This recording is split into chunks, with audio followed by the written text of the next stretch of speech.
Good evening and thanks for joining us. I'm Mitchell Ringos. A campaign organized by Leadership Thunder Bay ensures that families in need won't be hungry this holiday season. The group's 8th annual turkey drive was a huge success, allowing them to deliver around 100 meals to the Regional Food Distribution Association.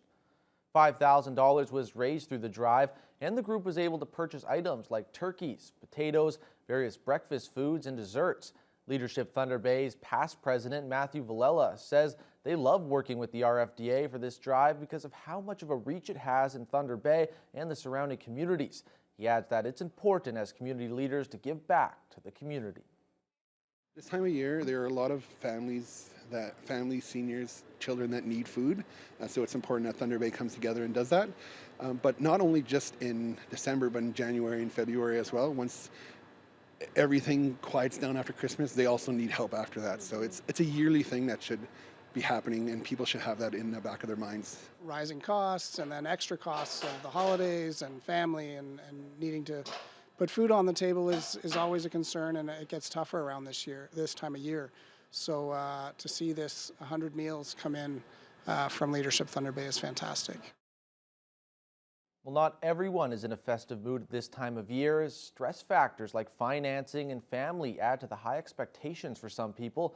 Sergio Arangio spoke with a therapist about coping with the hustle and bustle of the holidays.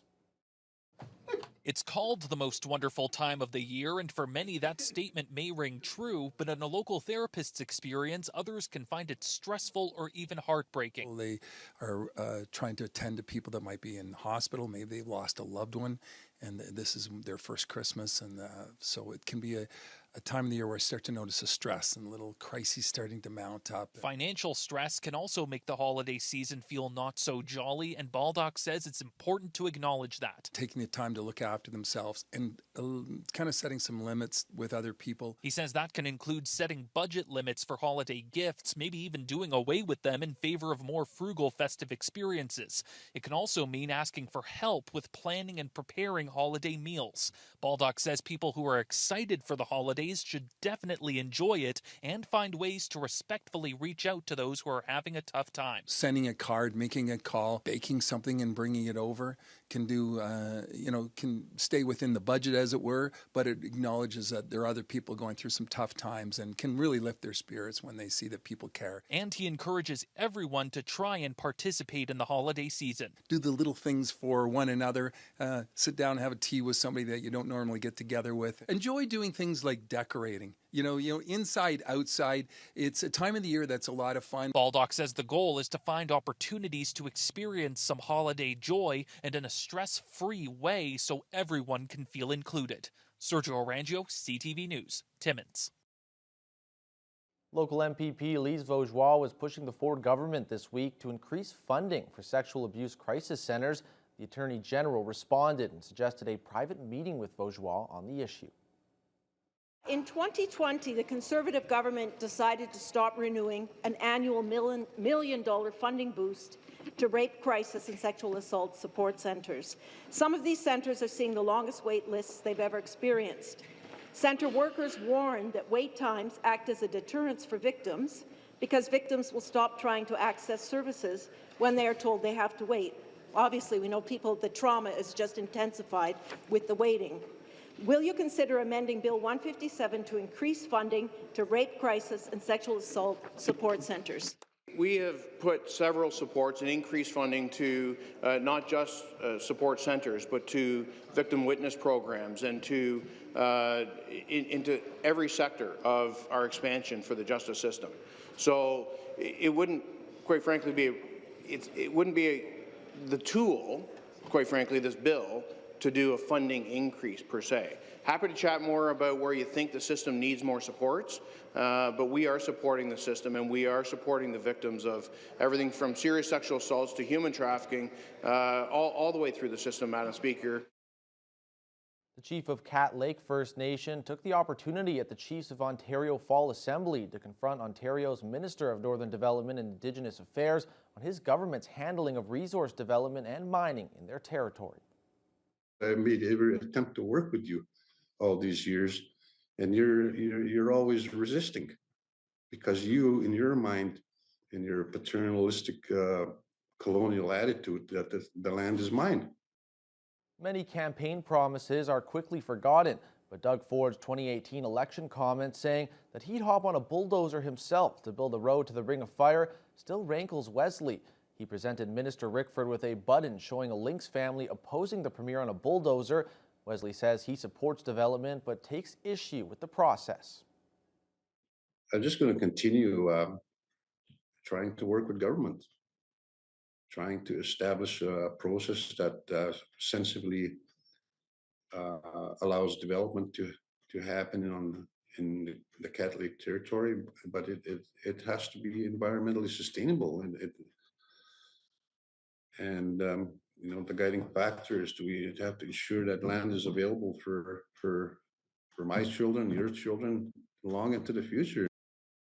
At the Assembly, the chiefs voted to support a moratorium issued by Cat Lake on all mining-related activities in their territory, advocate for their right to free, prior, and informed consent, and call on the province to respect Cat Lake First Nation and their rights.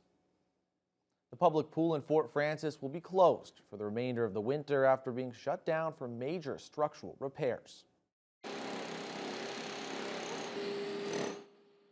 A recent inspection showed degradation to the bases of the pillars that support the roof, making the building unsafe.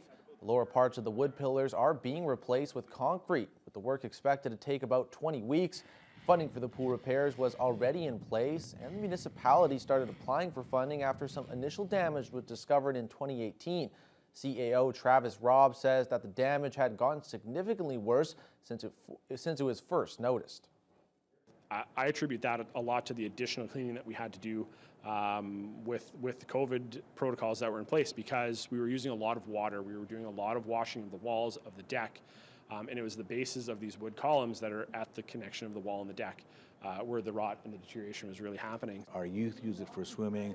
Our seniors love the pool. They go there and exercise in the pool.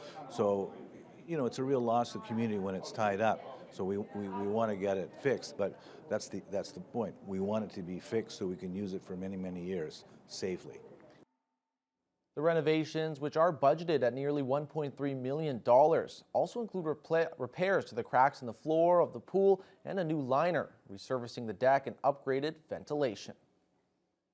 For more than a century, a small church has sat on the hill overlooking the unincorporated township of Wabagoon.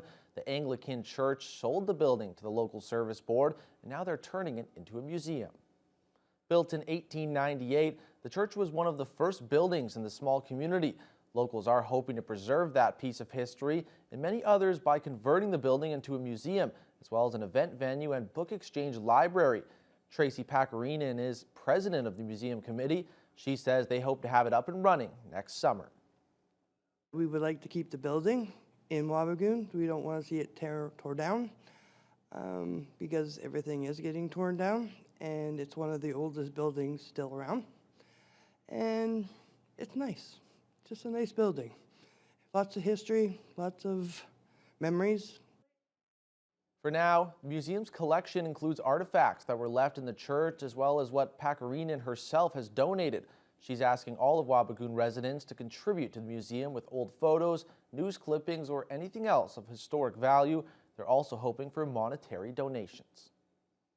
It's beginning to sound a lot like Christmas, as the Fort William Male Choir performed their annual prelude to the Christmas concert Friday night and Saturday afternoon. It's beginning to look a lot like Christmas everywhere you go. The choir performed Christmas classics, including Let It Snow, Winter Wonderland, and Silent Night. This afternoon's show also featured a special guest children's choir. Choir President Gerard Tremblay says they've been performing these holiday concerts for a number of years, and it's become a tradition for many residents. It's actually very wonderful. It's a lot of work to do what we do, but our reward is performing and to seeing the joy and the happiness that we bring to people with our music. Because we all love music, we all love singing, we love entertaining people, we love watching folks enjoy what we do, and we bring a little bit of cheer to the crowd. We also take an opportunity to sing at some of the old retirement homes, old folks' homes, and we bring some of the cheer there as well. The choir's next public performance will be their spaghetti sing-along this spring. Now, when we woke up today, we were either going to be singing or crying. Shohei Ohtani. We didn't know where he was going to go, but unfortunately, we do now know where he's going to head up. Well, with the Christmas season on the horizon, the Toronto Blue Jays didn't exactly get the gift that was on their Santa wish list, but we'll have that story and much more coming up after the break.